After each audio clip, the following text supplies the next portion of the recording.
बचाओ बचाओ बचाओ बचाओ गुजरात सरकार गुजरात सरकार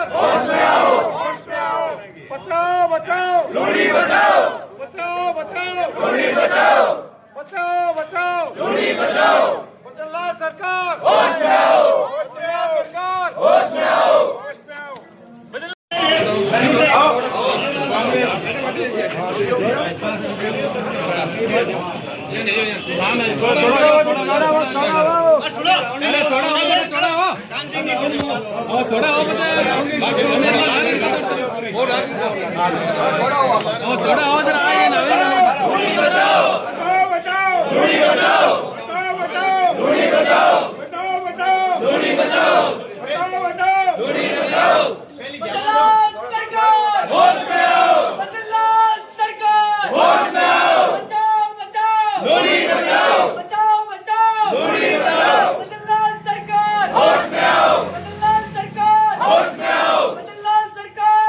आपने अपने अधिकारी को ज्ञापन दिया है, आपकी क्या मांग है?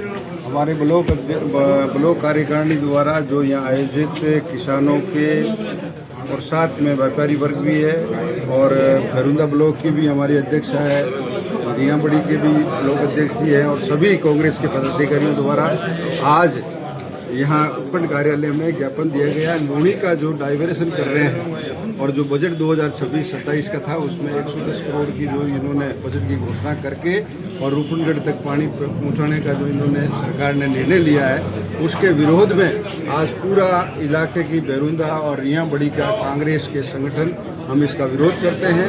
और ये 2 वर्षों से लगातार लूणी नदी का पानी यहाँ आने से किसानों के लिए खुशहाली की बात है और यहाँ जो हमारे यहाँ ट्यूबवेल चलते हैं या निजी ओपन वेल चल रहे हैं उसमें भी पानी का बढ़ावा हुआ है। तो ये किसानों के बहुत ही लाभकारी जो थी ये नदी वो उसको रोकने का काम किया है। ये प्रकृति का लूणी नदी प्रकृति की है। इसके विधानसभा क्षेत्र के उपखंड कार्यालय रियाबड़ी में रिया ब्लॉक कांग्रेस कमेटी और ब्लॉक कांग्रेस कमेटी के संविधान में आज एक ज्ञापन दिया जा रहा है मलिंदाल सरकार के खिलाफ, क्योंकि ये वर्षों पुरानी जो लूणी नदी चल रही है, वर्षों से पीढ़ियों से चल रही है और इसका पानी रिया होते हुए आगे बिलाड़ की तरफ जाता है, जसनगर की तरफ जाता है।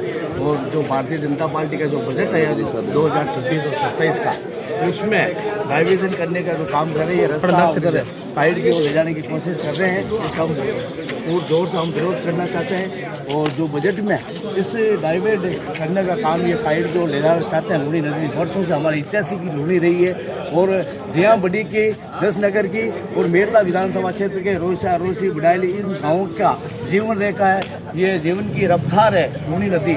और किसानों की बहुत बड़ी मांग रही है हमेशा के लिए कि लूणी नदी को डाइवर्ट नहीं किया जाए किसी भी हालत में। अगर इसको किया जाएगा तो रियाबड़ी के अंदर बहुत बड़ा जन आंदोलन किया जाएगा।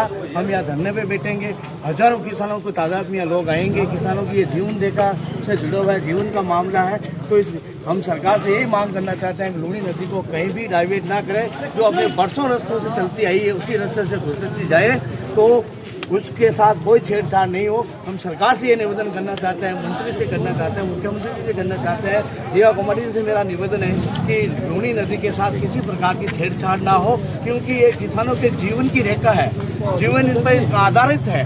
किसान इससे अपना परिवार को पालता है, फसल उगाता है, सारी व्यवस्था यहाँ होती है, कुएं में भी पानी चलता है। और अभी तो इस साल जो लूणी चली है रफ्तार के साथ में, तो लोगों में बहुत बड़ी रिया के अंदर खुशी का माहौल है और किसानों ने अच्छी फसलें यहाँ ली है।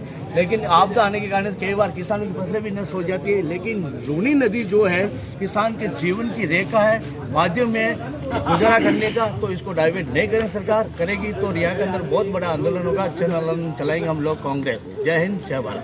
बिल्कुल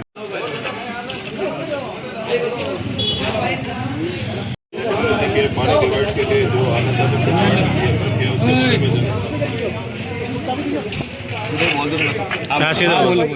राजस्थान सरकार ने जो इस बजट में 110 करोड़ रुपए की जो परियोजना लूणी नदी के डाइवर्जन को लेकर बनाई है, उसका कांग्रेस पार्टी आम जन, आम किसानों के साथ मिलकर यहाँ रियाबड़ी उपखंड मुख्यालय पे हमने भारी विरोध प्रदर्शन जताया है। और सरकार अगर अपने इस फैसले को वापस नहीं लेती है तो कांग्रेस पार्टी आम जन और किसानों के साथ मिलकर आगामी दिनों में एक बड़े आंदोलन की रणनीति बनाएंगे क्योंकि ये हमारी जीवन रेखा है और ये नागपाड़ अजमेर से चलकर ये बालोतरा तक जाती है, आगे कच्छ के रण में जाती है और किसानों की जीवन रेखा है और किसान इस पे आधारित है। पिछले 30 सालों में ये लूनी नदी आई नहीं थी, पिछले 2 वर्षों से आ रही है। जब से लूनी नदी आई है किसानों की आमदनी बढ़ी है, उपज बढ़ी है। जो काश्तकार पिछले 30 सालों से पलायन कर रहे थे वो सभी काश्तकार अपना पलायन सब किसानों का रुक गया है और अपनी अपनी खेती को उन्होंने फिर से यहाँ संभालना शुरू कर दिया। और हम अपनी इस विरासत को बचाने के लिए सरकार अगर मानती है तो ठीक है, नहीं तो हमें अगर कानून का भी सहारा लेना पड़ेगा तो हम सुप्रीम कोर्ट, एनजीटी और हाई कोर्ट तक इस लड़ाई को कानूनी रूप से भी लेके जाएंगे और किसी भी हालत में जो सरकार का ये फैसला है इसको निरस्त करवाएंगे और कांग्रेस पार्टी इसके लिए आंदोलन करेगी। Thank you. नदी नागपाड़ से स्टार्ट होकर ठेठ कच्छ की खाड़ी तक जाती है। इसमें सैकड़ों हजारों करोड़ों मतलब किसान वर्ग है जिनको पानी मिलता है, जिनके पानी की सुविधा हो रही है, उस सुविधा को इन लोग रोक लगा रहे हैं एक देखने से। उसमें से गरीब इंसान जो मतलब खेती बाड़ी होती है तो गरीब वर्ग के लोगों को भी खाने की पूर्ति होती है, वो रोजगार मिलता है, उस रोजगार में भी इनको बहुत बड़ा भारी नुकसान होगा। तो इन लोगों को सोचना चाहिए कि ये सीधे सीधे गरीब इंसान के पेट में किसानों के और इन लाखों लोगों के पेट में लात लगाने वाली बात सरकार है। इसलिए इस सरकार को ये इस पे रोक लगाना ही होगा, नहीं तो ये सैकड़ों लोगों मारे जाएंगे। इसलिए जय हिंद, जय भारत।